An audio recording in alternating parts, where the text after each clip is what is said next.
Hey everybody, this is James with WSTrades.com. I want to provide an update here on a recent trade and how I adjusted it with Facebook, but first I wanted to also talk about understanding stock splits. I know Tesla announced another vote to do another split, and I saw that this concept was trending here on YouTube, so I just wanted to go over what a stock split is. Investopedia posted this article here saying all publicly traded companies have a set number of shares that are outstanding. A stock split is a decision by a company's board of directors to increase the number of shares outstanding by issuing more shares to current shareholders. So as an example here, in a 2-for-1 split, a shareholder receives an additional share for each share held. So if a company had 10 million shares outstanding before the split, it will have 20 million shares outstanding after the 2-for-1 split. A stock's price is also affected by a stock split. After a split, the stock price will be reduced because the number of shares outstanding has increased.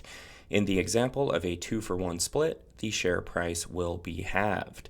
Thus, while a stock split increases the number of outstanding shares and proportionally lowers the share price, the company's market capitalization remains unchanged.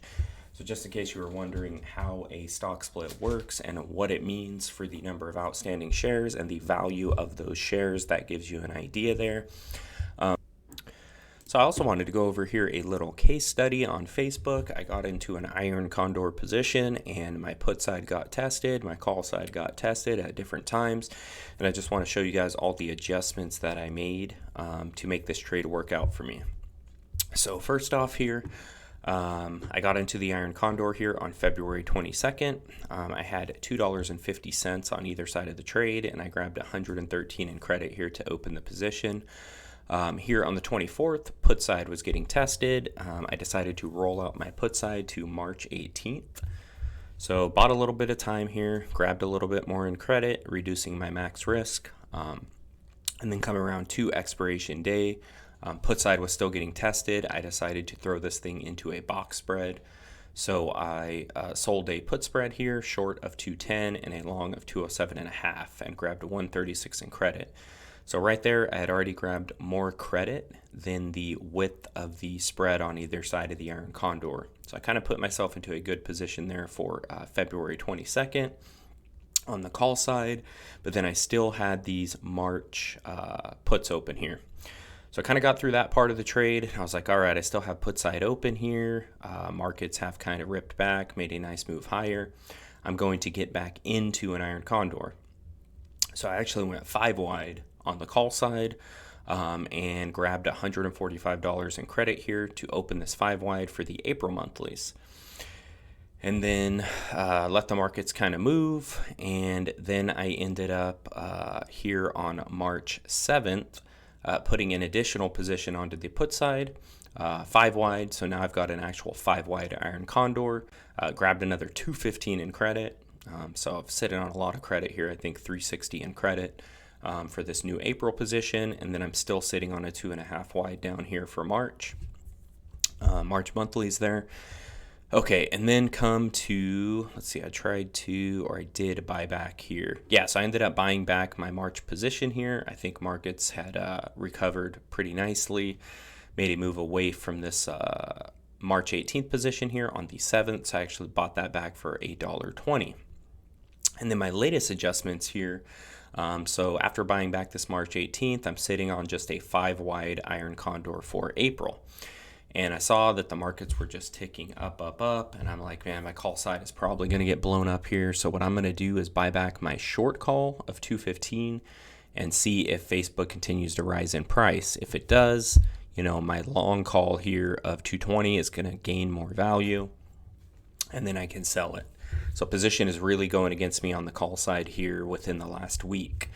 So that's what I did. On Friday the 25th, I bought back my short position at 1105, and then Facebook continued to move higher. I think when I bought back this position at 1105, this long leg was worth $8, and as you can see, I ended up selling the long leg at 945, so that thing grabbed $145 in value as Facebook continued to move up. This was yesterday, and that's when I dumped it. I was like, this thing moved enough in my favor that I'm going to go ahead and dump the long call now, the 220 call for April 14th.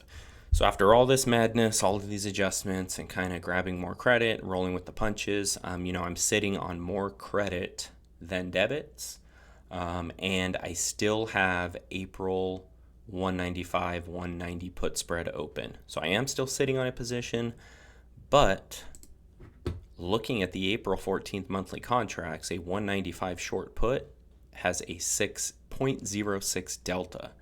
So this means that there is a 94% chance that that finishes out of the money at expiration. So high probability here that put side does not even get tested, and I'm going to actually walk away with money here, even though both sides of my iron condor were getting tested. I made adjustments, I continued to grab credit, reduce max risk, and that's the big thing I kind of wanted to talk about in this little case study is when options trades go against you, if you can roll out and buy more time and grab more credit, which will reduce your max risk, that's really the key thing. Roll for a credit, do adjustments for a credit, and roll out to later expiration dates. They can really give you a chance, or really give the markets a chance to rebound, and for markets and stocks to be cyclical and then make a move in your favor. When you're really short term to expiration, things move against you fast. There's not a lot you can do if you don't roll. You just kind of got to deal with the position, take the loss. But again, if you can roll for a credit out to a later date, a lot of times it can really help you out to become profitable in the trade. So I'll continue to keep you guys updated here on different trades that I get into and different trending tickers in the market. Please like this video. Please also subscribe to the channel if you're not subscribed. Hit that notification bell. Appreciate you guys for taking the time to watch this. Talk to you soon.